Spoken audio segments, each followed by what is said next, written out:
In today's Health Alert, the first blood test for colon cancer is on the horizon. A study published Wednesday showed it detected the disease in more than 8 in 10 people.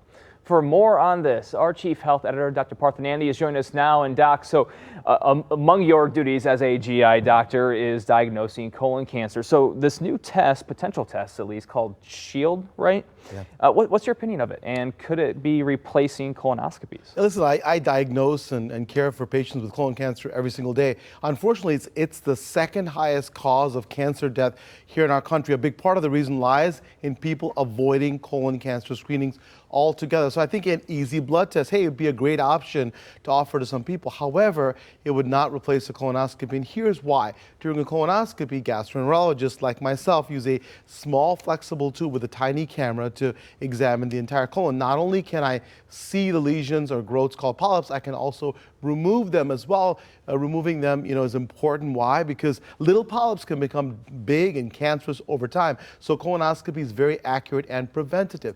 Now, how does this compare with the SHIELD, right? The potential new blood test. In the study, Brian, over 7,800 participants underwent both the blood test and a colonoscopy. And here's what they find. The blood test was designed to detect DNA fragments released by both cancerous tumor cells and precancerous growths. Overall, it was found to be 83% effective. Breaking it down, however, it had a sensitivity of for stage 1, 2, or 3 colon cancer of 87.5%, but only a sensitivity of 13.2% for advanced precancerous lesions. And so the test was good at detecting colon cancer, but not great at detecting early stage precancerous polyps. And that's important because that's when treatment is most successful.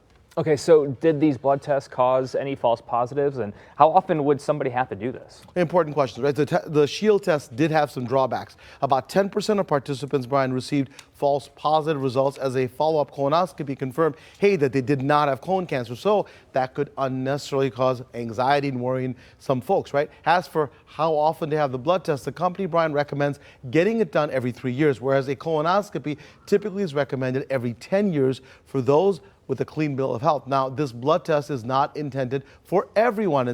It's made for those age 45 and up who are at average risk and have no symptoms like blood in the stool. Now, having said that, it's important to know that most colon polyps do not cause any symptoms. That's important to know, and that's why screening is so strongly recommended. Colonoscopies are the gold standard for colon cancer screening, but I can see, how the SHIELD blood test could be an alternative screening method, just like the stool test. However, if approved by the FDA later this year, it will help boost early detection rates and prevent the disease. I mean, bottom line is that this disease kills people, and it's an easy test. If you do a colonoscopy, it's 20 minutes. I think it's so important to talk about. It's Colon Cancer Awareness Month in March. Let's go do it. And a quick reminder, sure. What age should you start doing those preventative screenings? 45. For most people, if you have a family history, talk to your doctor. It could be earlier, but it could save your life. That 20 minutes could save your life. People just think it's in that part of the body, it's exit only, but we can save some lives here by just doing a simple test. All right. Grateful as always for your expertise and for your work on this. And you're wearing blue for Colon Cancer Awareness Month. Not a coincidence at all. That's right. All right, thanks, Doc.